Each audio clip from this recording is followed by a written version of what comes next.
ជាដំបូងសូមជម្រាបសួរទៅកាន់ពុកម៉ែបងប្អូនប្រិយមិត្តទាំងអស់ដែលតែងតែនិយមតាមដានគាំទ្រទៅ100ឆ្នោតអាវងហើយថ្ងៃនេះផងដែរក៏ដូចជារាល់ដងទៅ100ឆ្នោតអាវងក៏មានលេខដើម្បីចែកជូនទៅកាន់ពុកម៉ែបងប្អូនដែលគិតថ្លៃហើយចែកលេខថ្មីជារៀងរាល់ថ្ងៃផងដែរប៉ុន្តែមុននឹងចូលទៅកាន់វីដេអូសូមពុកម៉ែបងប្អូនកុំភ្លេចជួយចុច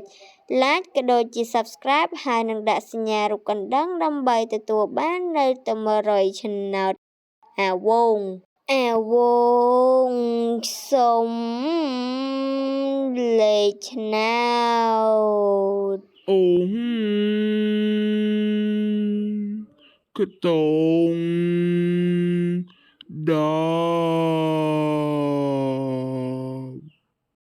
អាវង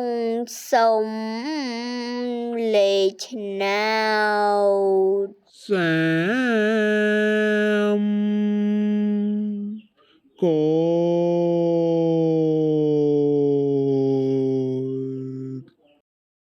អាវងសូម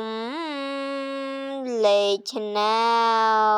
ត49